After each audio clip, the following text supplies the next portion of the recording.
So looking at all of the things that we've done so far, so we're kind of just keep building on everything that we've done here. So simplifying by collecting like terms, we're going to put all of our x squareds together. So we've got 3x squared plus 5x squared is 8x squared. And then we're putting our x's together. Negative 6 and negative 10 is negative 16x. Oh, that first one's x squared. Now simplify using exponent laws. Well, 3 times 10 is negative 30. X squared times x is x cubed over 5 times 6 is negative 30. And that's x cubed. So this is just going to be 1. 30 divided by 30 is 1.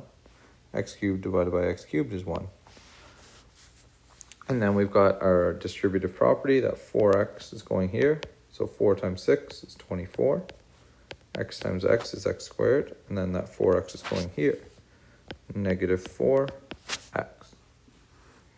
Okay, so let's look at adding and subtracting polynomials. This is kind of a combination of everything, but we're just removing brackets first. So remove brackets, and then we're going to collect like terms. So here we've got 3x plus, a positive and a negative becomes a negative, so that's minus, and then plus. So we've already kind of talked about this, but now we're putting it into action with full polynomials. Okay, so the first one's monomials. That's what we were talking about before. And if there's a plus in front of the bracket, it doesn't really change anything. But what we have to do is we have to understand that we need to distribute that plus to each part of the bracket. Okay, so here, 3 minus 4 is negative 1, plus 7 is positive 6. We've done questions like that. But this one is going to become 4x plus 3, because remember, there was a 1 in front of there. The 1 doesn't change anything, plus 7x plus 2. Now we need to collect like terms, so we're putting our x's together. 4 plus 7 is 11x, and 3 plus 2 is 5x. Or sorry, 5. There's no x on that. The next one, we've got 3b plus 2c, a positive and a negative. Oh, a positive and a negative is a negative, so minus 2b. A positive and a negative is a negative, minus 5c. So 3 minus 2 is 1, so we have b, or 1b. And then, so those are our b's, and then 2 minus 5 is negative 3c. Okay, looking at the next one. This is where it gets a little more difficult, because now we're adding negatives in. So we've got 3y plus 5. Then that negative goes here, so it's minus 7y. But then everyone forgets to put that negative here as well. So that's minus 2. So now 3y minus 7, y is negative 4. And then 5 minus 2 is plus 3. Okay, then next one. 4t minus 1. And notice, I'm doing the same thing every time. It is very tedious, but I always am going to get the question right. Okay, I'm not skipping steps. I'm not doing anything to try to make myself do better. Okay, minus 3t, and then a negative and a negative is plus 2. Okay, so then we've got 4t minus 3t is t, and then negative 1 plus 2 is plus 1. Okay, don't try to skip steps. It's not necessary. It's such a fast question anyway.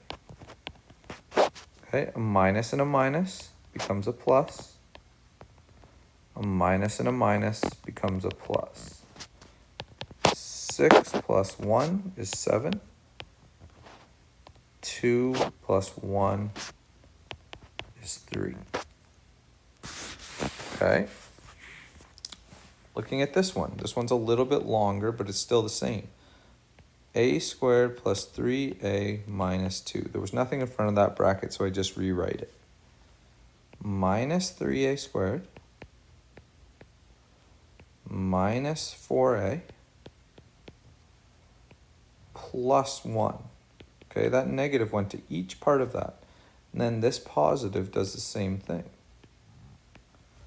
So plus a squared minus a plus 4. Now we got to put like terms together. So let's find all of our a squareds. So we've got 1 minus 3 is negative 2, plus 1 is negative 1a squared. Then we've got to put all of our a's together. So we've got 3 minus 4 minus 1. 3 minus 4 is negative 1. And then minus 1 more is negative 2. So that's going to be negative 2a. And then we've got to do our constants. So we've got negative 2 plus 1 is negative 1. Plus 4 is positive 3. And I know I'm going through it quick, but I'm trying to like underline and do everything that I can to show you what I'm doing. All of this would be okay to write on a test. Okay, it's helping me see what you're doing. It's also helping me see your process. All right, so a word problem. So this is kind of what a word problem could look like. The length of a rectangle is double the width, plus 3. Draw a rectangle and label each side. So what I'm going to say is the width, so let x be the width. Okay, we're going to do this question as accurately as we can. So we're making x the width. We know a rectangle is a four-sided shape. So that's x and that's x. Now the length is x. It's double x, 2x, plus 3. So that means that this is 2x plus 3. Write a simplified expression for the perimeter. Well, the perimeter is just adding all the sides. So that's going to be x plus 2x plus 3 plus 2x plus 3, which is going to be 1, 2, 3, 4, 5, 6x plus 3 is plus 6. So the perimeter with a width of 4 would be then 6 times 4 plus 6.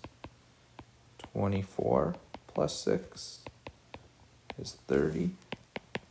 That little triangle with 3 dots is therefore the width. Wow, that's a bad the perimeter, excuse me, not width.